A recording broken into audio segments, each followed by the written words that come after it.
we're actually here to talk baseball with the president of baseball operations and general manager himself, AJ Preller. AJ, it's good to see you. How you feeling? Good, yeah. I got my my illness out before spring training. You did? I probably was patient zero that gave it to the rest of our team, unfortunately. Was it the flu? Be mad. I've had whatever it is. 2 bouts of whatever it is, cold, everything. So yeah. I heard it's not great. This go around has not been great. But yeah, it's knocked some people out. I did see Toddy walk in. I saw Campy come in. He's in the lineup today. Yeah, Schulte said, going to try to start easing them in. Guy like Fernando Tatis Jr. probably not too worried about getting his work in before he came in great shape. Looks to be really, really healthy, as is most of the club right now, knock on wood. Yeah, no, I think, spring training in terms of it seems like every year you kind of go through, obviously bumps and bruises, but then also, you kind of get through the flu season and everything like that. So, yeah, Toddy back in camp today, have plenty of time with, about a month to the start of the season. So, I think it's good to get it out of the way now and, get ready for the year. So the dynamic of the offseason was, difficult for us, and I'm not asking for any sympathy, but, we're hearing from the fans who are wondering, hey, when are they going to sign some players? When are they going to add some pieces? They lost some pieces, and then we start kind of getting worried about it as well. And then the last few weeks, obviously, you made a lot of moves, and now you kind of show up when we look here, and the pitching depth looks pretty good. The competition for the last roster spots look pretty interesting. How happy are you with how everything came together here over this last month? Yeah, I think the roster build and, it's a fluid process. So, again, I think last year you looked and we made moves throughout spring training or going into spring training and then into the season. I think that the good, I think for us, we have that nucleus of players that have been parts now of playoff teams and playoff runs.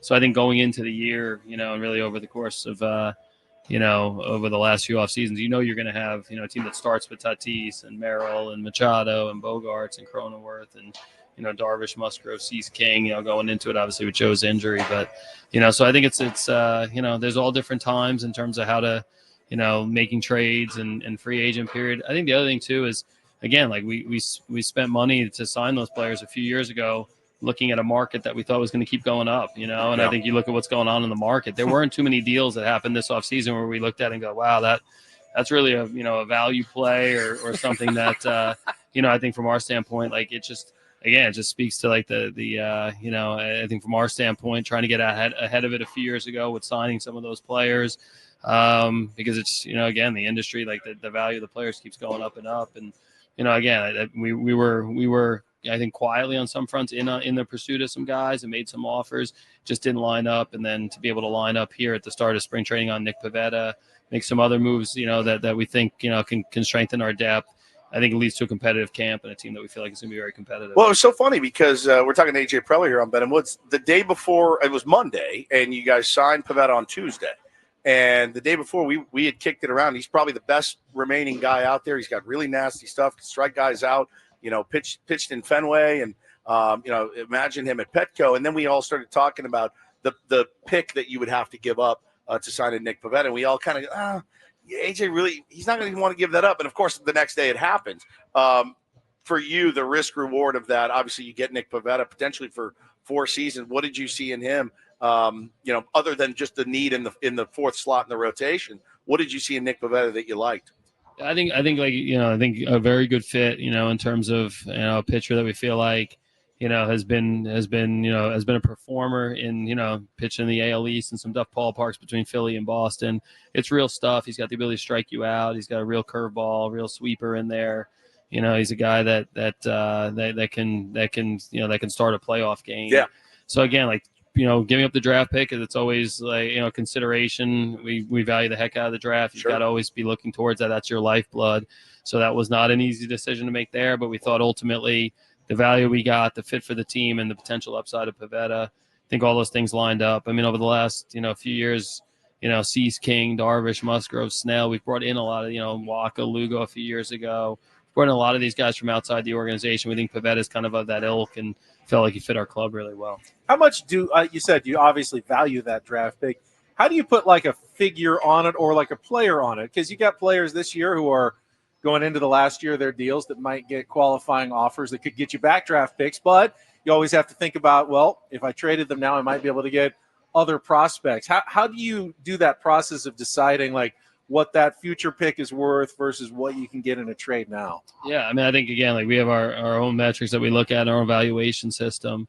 To me, it's like the ability to put a dollar value or just an overall kind of asset value on each of these players. So it don't want to be cold about it or harsh, like from a business standpoint, but like the ability. I mean, again, you look up and we've had the ability to draft well, and our scouting group does a great job getting that. So it's not like sometimes people, what's a baseball draft pick, what's a second round pick, what's a third round pick. Yeah, you look around the league and it turns into some of the best players in the game. So that's all part of the valuation. Also looking obviously what Pivetta can bring to our current team and what that means in terms of him throwing innings, pitching well, the quality statistics that we look at, weigh it all out, and ultimately make a call. That's the name of the game. Over under 10 calls on Dylan Cease in the last 3 weeks. There's always a lot of interest in a few of our players. Sure. It's been consistent all off season. So go ahead. Well, I think I've asked you before, their baseball, and I think probably business in general, just outside of baseball, there is that blood in the water mentality sometimes. And if you perceive that maybe things are different in the Padres organization, we can pounce and maybe we can grab somebody. Has it been more or less this offseason for you, fielding calls from other GMs wanting some of your players? No, I think in that sense it's been pretty normal, honestly. Okay. I think a lot's been written and said, but honestly, I think everybody, you get a track record. We've been here now 11 years or so, and there's been times where we've been really active. There's been times we haven't. It's been trade deadlines where we've been active. I think kind of the perception the Padres are always looking to make deals move. It's again, we're pretty our process has got a lot of steps to it and stages, and I think from our standpoint, I think we're not scared of taking opportunities. So sometimes I think from this offseason standpoint, it's pretty consistent in terms of if we get the value we want for a certain player, et cetera, we got to listen to it. I think that's the nature of all of these things. I think teams understand, but I think they also understand we're gonna hold to our lines. I think there's been trade periods where we've moved because we've gotten guys that we like. There's been other times where we've traded really good prospects or we've acquired superstar players, but we're not going to make a move just to make a move. I think the industry respects that, understands that, and that's how the offseason played out. I think it wasn't like anything out of the ordinary from that standpoint. Talking to Padres president of baseball operations and general manager AJ Preller, and looking at the competition for the spot in left field, I look at the non-roster signings that scouting is such a big part of what you do that we don't really see so much as fans in the background. But how do you land on a guy like an Oscar Gonzalez and you see the potential for him to do what maybe he did before in Cleveland, or a Jonathan Perlaza? When you look at those guys and decide, I think that's someone who might be able to help us this season. Yeah, I mean, I think again, Pete DeYoung on the pro scouting side, that's kind of his baby, is the minor league free agent side of things and the big league free agency. So, I mean, our staff, we've got a deep pro staff. Our scouts weigh in, our analysts weigh in, our coaching staff that's played against those guys in the minor leagues weigh in. Tons of conversations about the offseason prep list, and obviously everybody's for a little different reason. Ultimately, it's to try to help the organization. Sometimes at the minor league level, hey, we think this guy can just be a good organizational kind of contributor. Most of the time, it's because we think they have a chance to contribute at the big league level. And again, we've seen it, different pickups over the years. Last year's team, how valuable, some of the guys that came up either as extra pieces in trades. Getting on Jeremiah Estrada off the waiver wire was a huge one. We've seen it in years past with the Kirby Yates and the Brad Hand. So it's a lot of times the flashy, the Manny or, the big free agent signing, that's obviously the big headline maker. And, but it's the other moves are, it's a ton of work that goes into it. It's a ton of work behind the scenes. But I let our group, really dictate, the guys that they're choosing on that minor league free agent line. They've had a pretty good track record against some guys that have come in and contributed. And obviously a lot of words are already being spoken and written about some of the young arms that you have in camp. Bradley Rodriguez is a guy we hear almost every day about the work that he's putting in, the ability that he has. Net is another guy that Schulte mentioned earlier. For you, how does that kind of shape up? Are you pretty excited about the depth that you have at all levels this year, or are you kind of still looking to maybe add depth in whether the big league level or the minor league level. Yeah, I think it's not cliche. It's always looking to add, but I think again, like when we made the deals last year at the deadline, again, we're expecting a lot of those guys that we dealt to be big leaguers, and to show up in the big leagues. But we had a chance to go add Tanner Scott or Brian Hoeing or Jason Adam to a team that we thought could win a championship. But that comes at a cost. I think part of the reason why we did it though is because we thought we had this like a pretty wide group of arms. We've seen a few of them here this spring training. Obviously Bradley. He's had a couple outings now. It's early, but I think you start to see why we're excited about him. Yeah. It's 3 real pitches plus stuff. He's got an attack mentality on the mound.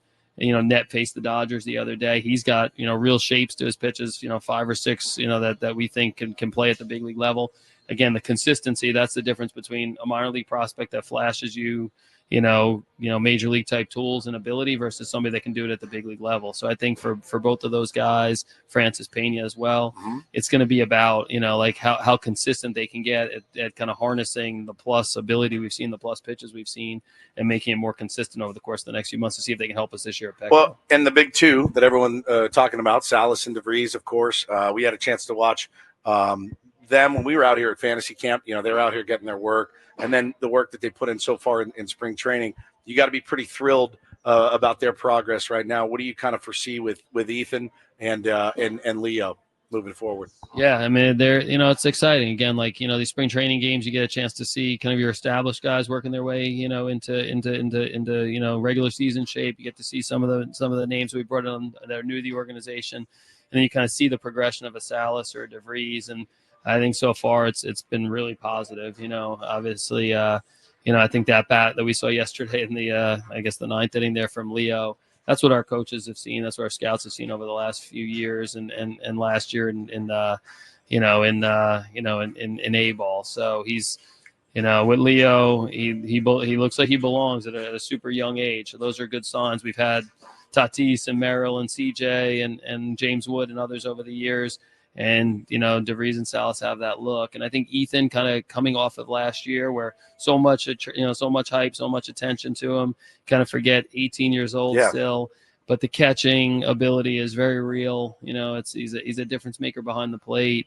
He's a guy that, like, with the bat, I think, again, like, he continues to, look up and make adjustments and has had some really quality AB so far, both in the live BPs on the backfields and in the game. So, you usually win with strong players up the middle. I don't think there's too many systems in the game that, catcher, shortstop, and, center field with Jackson that have guys that can be real plus players for a long time like we do. Pudge Rodriguez was 19 when he made his debut. I mean, you just never know what can happen, and had a pretty good career in his own right. AJ, I really appreciate it. Thank you for sitting down with us. We had a really fun first day here. You got a good group. Yeah, and, you do. We talked with Schulte about it, that there's some deliberate choices that are made of the kind of guys that are brought in here that have sometimes a little bit of edge and fire to them, but are good in a clubhouse. Yep. And I think that speaks well of the decisions you're making as well. So congratulations on that. Yeah, I think the makeup piece, huge part of it. And then again, I think being able to give him to Mike and his staff, where Mike values the heck out of him, brings a group together, and we saw it last year. It's a very comforting feeling from a GM to go hand to a manager that is going to get the most out of their ability. Awesome. Are you healthy again, or not just the flu, but always day to day. Tony day to day. Tony Gwynn Jr. said you need to get healthy so you can get back on the court. What's the basketball game? He's usually the injured one. He's the injured one. He always is. How's your game right now? Non-existent. My game's watching UCSD and San Diego State right now. That's my game. So.